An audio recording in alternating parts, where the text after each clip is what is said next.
Hello, everybody, and welcome back in another episode of our Market and Mastery series. In the first episode, we saw an overview of stock market, that is how it works, its basic structure, and what is financial market.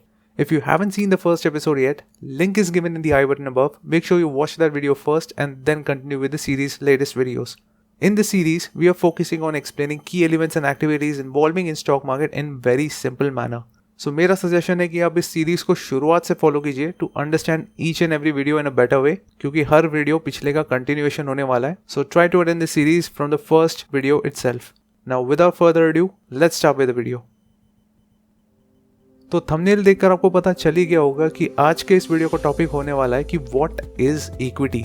हम अक्सर सुनते हैं कि ये company अच्छी है, इसमें invest कर लो, अरे ये कंपनी आज बहुत फॉर्म में चल रही है, इसमें इन्वेस्ट कर लो और इसके शेयर्स ले लो. सो इनमें इन्वेस्ट करने से पहले आज हम ढंग से जानने की कोशिश करेंगे कि आखिर ये इक्विटी होती क्या है. तो मान लीजिए कि मिस्टर पाटिल ने एक अपनी प्राइवेट लिमिटेड कंपनी चालू कर दी है. अब उस कंपनी को सेटअप करने के लिए उन्हें चाहिए 10 लाख रुपए के फंड्स. तो ये फंड्स पाने के लिए वो या तो बैंक से या अपने दोस्तों से लोन ले सकते हैं, या फिर वो एक और काम कर सकते हैं कि अपने कंपनी के 9 लोगों को बुलाकर वो उन्हें ये ऑफर दे सकते हैं कि हम 10 लोग मिलके अपनी अपनी जेब से 1-1 लाख रुपए लगाते हैं कंपनी में, और ऐसा करने से कंपनी की इक्वल इक्विटी हम सब में पट जाएगी, यानी सबके हिस्से में आएंगे 10% of company shares. After the end of 1 year अगर सपोज कंपनी मुनाफा करती है तो वो मुनाफा भी इन 10 लोगों में बराबर बटेगा because of equal ownership of the company. तो मान लेते हैं कि साल के एंड में कंपनी को होते हैं 1 करोड़ रुपए के प्रॉफिट्स. तो 10 पार्टनर्स या 10 ओनर्स होने की वजह से, और वो भी 10 इक्वल इक्विटी ओनर्स होने की वजह से, प्रॉफिट सब में बराबर बटेगा, यानी प्रॉफिट 10 हिस्सों में बटेगा और हर एक के हिस्से में आएंगे 10 लाख रुपए. और इसी को ही कहते हैं having equity of a company. जितने % आपकी उस कंपनी में हिस्सेदारी होगी उतने ही प्रतिशत आपका उस कंपनी में मुनाफा भी होगा. और इससे हमने एक और चीज सीखी कि जब भी कोई कंपनी को फंड्स की जरूरत पड़ती है तो या तो बैंक से लोन ले सकती है या फिर अपनी इक्विटी के बदले फंड्स जमा कर सकती है. मगर आपको समझना पड़ेगा कि giving equity is considered to be one of the most costliest source of finance. अपनी कंपनी की हिस्सेदारी देकर कंपनी के फंड्स को बढ़ाना एक बहुत ही महंगा तरीका साबित होगा फॉर द कंपनी ओनर्स, क्योंकि जितनी ज्यादा इक्विटी वो दूसरों को देंगे उतनी ही कम इक्विटी ओनर्स के पास बचेगी. इसीलिए अपनी कंपनी का एक % बहुत ही कीमती होता है in order to determine the true valuation of the company. और इन्वेस्टर्स भी इसी को ध्यान में रखते हुए अपनी इन्वेस्टमेंट्स प्लान करते हैं इन एनी कंपनी.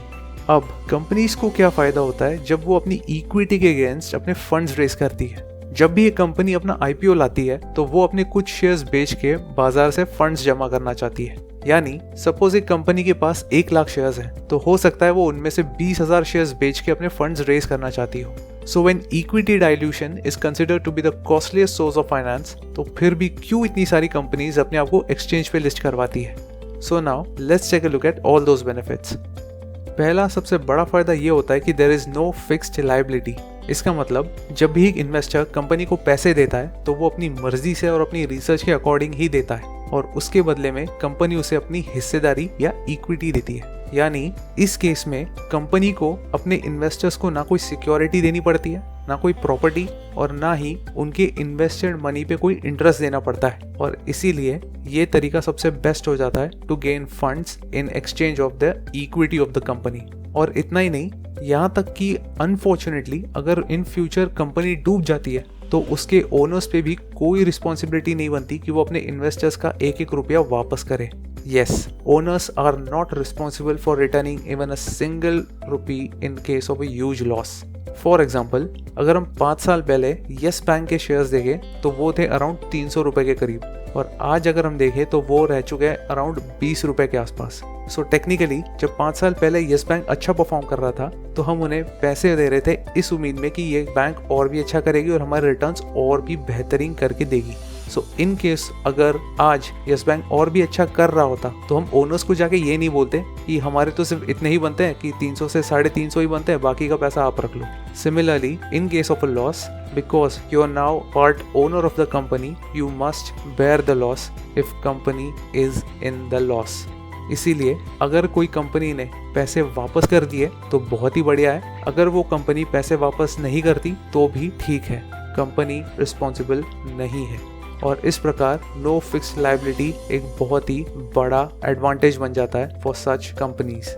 दूसरा बड़ा फायदा कंपनीज को ये होता है कि raising funds is a interest free process. अगर हम बैंक से कोई लोन लेते हैं तो वो मिलता है हमें अराउंड 10, 12, 14% पे, और उस पे हमें मंथली इंटरेस्ट भी देना पड़ता है। लेकिन इक्विटी देने में कोई इंटरेस्ट पे नहीं करना पड़ता। Raising funds against equity is a completely interest free process. अगर कंपनी साल दर साल अच्छे प्रॉफिट्स बना रही है तो ये कंपनी पर निर्भर करता है वेदर दे वांट टू पे इट एज अ डिविडेंड्स और नॉट। कंपनी अपने पूरे प्रॉफिट्स को री इन्वेस्ट करके अपना बिजनेस बढ़ाना चाहती है तो भी ठीक है। अगर डिविडेंड पे आउट्स के माध्यम से लोगों को यानी अपने इन्वेस्टर्स को एक साइड इनकम भी प्रोवाइड करना चाहती है तो भी ठीक है। तीसरा फायदा होता है लिक्विडिटी का, यानी जब भी कंपनी को पैसे की जरूरत पड़ती है तो कंपनी तो वैसे भी स्टॉक मार्केट पे लिस्टेड ही है तो वो अपने शेयर्स बेचकर तुरंत फंड्स रेज कर सकती है, और जब भी फंड्स की जरूरत पड़ी तब शेयर्स बेचे और फंड्स जमा कर लिए। फॉर एग्जाम्पल जैसे रिलायंस इंडस्ट्रीज ने करीब 2.5 लाख करोड़ रुपए के फंड्स रेज किए थे टू बिकम डेट फ्री। चौथा एडवांटेज ओनर्स को ये मिलता है कि वो अपने खुद के भी शेयर्स मार्केट में बेच सकते हैं। If the owner feels like कि उसने अब इस कंपनी के लिए बहुत मेहनत कर ली है और वो थोड़ा सा हिस्सा बेचकर एनकैश करना चाहता है तो वो एक्सचेंज पे अपने शेयर्स बेचकर अपना पैसा एनकैश भी कर सकता है। अगर आप बड़े बिलियनर्स के मैंशंस देखो तो वो भी उनके शेयर्स बेचकर ही बने हैं and not from there salary income. Thus, you can cash out from your own other needs too.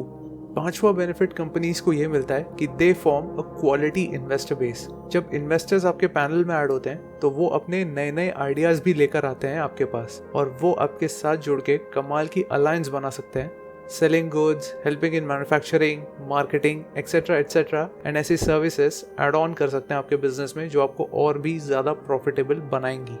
Owners को एक और फायदा मिलता है वो ये कि वो अपनी खुद की कंपनी सेल भी कर सकते हैं। अगर ओनर्स को लगता है कि उन्होंने बहुत मेहनत कर ली अब इस बिजनेस में और उन्हें अब इतना मज़ा नहीं आ रहा तो वो अपनी कंपनी बेच भी सकते हैं। फॉर एग्जाम्पल जैसे रिलायंस इंडस्ट्रीज ने अभी हाल ही में फ्यूचर रिटेल को खरीद लिया, लेकिन फ्यूचर रिटेल इतनी जल्दी कैसे बिक गई? वो इसीलिए क्योंकि फ्यूचर रिटेल एक लिस्टेड कंपनी थी और उसकी सारी इंफॉर्मेशन ओपनली अवेलेबल थी to determine its actual value. जैसे मान लीजिए किसी कंपनी के 100 करोड़ शेयर्स है और उसकी शेयर प्राइस है 70 रुपए, सो उस कंपनी की पूरी वैल्यू हो गई 7,000 करोड़ रुपए। और इसी तरह फ्यूचर रिटेल की एक प्राइस निकालकर रिलायंस इंडस्ट्रीज ने फ्यूचर रिटेल को एक अच्छे भाव में खरीद लिया। तो ये थे कुछ इक्विटी के अगेंस्ट फंड रेज करने के फायदे कंपेयर टू डेट। क्योंकि अगर हम डेट लेते तो सबसे पहले हमें तो एक मंथली फिक्स चार्ज देना पड़ता अगेंस्ट लोन वी टुक, फिर हमें हमारे एसेट्स गिरवी रखने पड़ते with the bank as a guarantee, and in worst case अगर हम लोन चुका नहीं पाते तो बैंक हमारे सारे एसेट्स जब्त कर लेती और उनका ऑक्शन करके अपना पूरा पैसा वसूल कर लेती। इसीलिए raising funds against equity is a very good option compare to bank loans. अब ये तो थी कंपनी की बात। अब जानते हैं कि इन्वेस्टर्स को क्या फायदा होता है when they invest in a company. सबसे पहला फायदा हो सकता है of getting multi bagger returns. In stock market possibility है कि हम एक अच्छी कंपनी में जब सही वक्त रहते इन्वेस्ट करें तो हमें बहुत ही बड़े रिटर्न्स देखने को मिल सकते हैं। फॉर एग्जाम्पल अगर हम किसी शेयर में इन्वेस्ट करते हैं जिसकी उस वक्त की शेयर प्राइस हो 100 रुपये और अगर वो एक अच्छी रिसर्च के बाद सिलेक्ट की गई कंपनी है तो बहुत बड़ी पॉसिबिलिटी कि वो 100 के 1000 रुपये भी हो सकते हैं, यानी उस शेयर प्राइस बढ़ के हमें 100 गुना का रिटर्न दे सकती है। अगर हम एक FD कराते हैं तो उसमें हमें मिलते हैं अराउंड 5 to 6% रिटर्न्स। लेकिन अगर हम शेयर मार्केट में ढंग से रिसर्च की गई कंपनीज पे इन्वेस्ट करते हैं तो ये टाइम एंड अगेन प्रूव हो चुका है कि कम से कम 10 से 15 साल के होराइजन में कंपनीज हमें आराम से 15 से 20% के रिटर्न्स दे सकती है। दूसरा फायदा होता है कि investing helps in beating inflation. जब हम मल्टीफोल्ड रिटर्न्स जनरेट कर पाते हैं तो वो हमें महंगाई से बचाने के भी काम आते हैं। देखिए अगर हमारा पैसा खाली 5% से ग्रो हो रहा है और अगर इन्फ्लेशन 7% से बढ़ रही है तो हमारा पैसा 2% हर साल घटते जा रहा है, यानी उसकी एक्चुअल वैल्यू 2% कम होती जा रही है। इसीलिए स्टॉक मार्केट बड़ा अच्छा तरीका बन सकता है टू फाइट इन्फ्लेशन। अगर खुद से नहीं कर सकते तो हम म्यूचुअल फंड्स के थ्रू भी हमारा पैसा इन्वेस्ट कर सकते हैं। म्यूचुअल फंड्स के बारे में आगे जाके हम और भी डिटेल में बात करेंगे। तीसरा फायदा होता है that it helps in creating a long term wealth. अगर आपका पैसा खाली सेविंग्स अकाउंट या फिर FD में पड़ा हुआ है तो वो आपके खाली ज़रूरत की चीज़ों पे ही खर्च हो सकता है, लेकिन स्टॉक मार्केट में इन्वेस्टेड पैसा ओवर टाइम बढ़ता रहता है और तेज़ी के साथ बढ़ता रहता है और आपको बहुत बड़ी वेल्थ जनरेट करके देगा, क्योंकि स्टॉक मार्केट में स्काई इज़ द लिमिट। इसीलिए स्टॉक मार्केट एक बहुत ही इम्पॉर्टेंट टूल बन जाता है हमारे लिए टू फाइट इन्फ्लेशन। चौथा और सबसे इम्पॉर्टेंट बेनिफिट ये होता है कि इन्वेस्टर को बहुत ही कम टैक्स देना पड़ता है अपने शेयर होल्डिंग्स पे। देखिए, अगर हम जॉब या बिजनेस से पैसा कमाते हैं तो एटमोस्ट हम पे 30 से 36% टैक्स लग सकता है, लेकिन शेयर्स की बात कुछ और होती है। इन शेयर मार्केट हम पे टैक्स सिर्फ तभी लगेगा जब हम हमारे शेयर को सेल करेंगे और प्रॉफिट बुक करेंगे। यानी अगर हम कोई शेयर होल्ड करके रख रहे हैं और उसे हमने 4 या 5 साल बाद बेचा तो हम पे सिर्फ 10% टैक्स लगेगा, वो भी सिर्फ और सिर्फ हमारे प्रॉफिट्स पे। मिसाल के तौर पर सपोज हमने एक शेयर खरीदा 100 रुपये का, हमने उस शेयर को बेच दिया 300 रुपये में, तो जो हमारा प्रॉफिट था यानी 200 रुपये में, उस 200 रुपये के प्रॉफिट पे ही हमें 10% टैक्स यानी सिर्फ 20 रुपये का टैक्स भरना पड़ेगा और बाकी सारा पैसा हमारा। शेयर मार्केट में टैक्सेस कैसे लगते हैं इसके बारे में हम डिटेल में आगे वीडियोस में चर्चा करेंगे, लेकिन अभी सिर्फ आप इतना समझ लीजिए कि जब भी हम 1 साल या उससे ज़्यादा तक कोई शेयर होल्ड करके रखते हैं तो वो हमारा एक लॉन्ग टर्म शेयर होल्डिंग मानी जाती है और उस पर हमें सिर्फ और सिर्फ 10% टैक्स देना पड़ता है। And this is it everybody, यही था आज का video about what is equity and equity इतनी ज़रूरी क्यों होती है किसी भी कंपनी के लिए। मेक श्योर आप ये पूरी सीरीज को शुरुआत से फॉलो कर रहे हो और इसके प्रॉपर नोट्स भी बना रहे होंगे। अगर वीडियो पसंद आए तो please hit the like button, लेकिन जाते जाते आप वो सब्सक्राइब बटन और उसके बाजू में बेल आइकन जरूर हिट कर दीजिएगा ताकि इस चैनल पे आने वाले अगले वीडियोस का आपको नोटिफिकेशन मिलता रहे। मैं मिलूंगा आपसे अगले वीडियो में। Until then keep learning, keep upskilling, see या।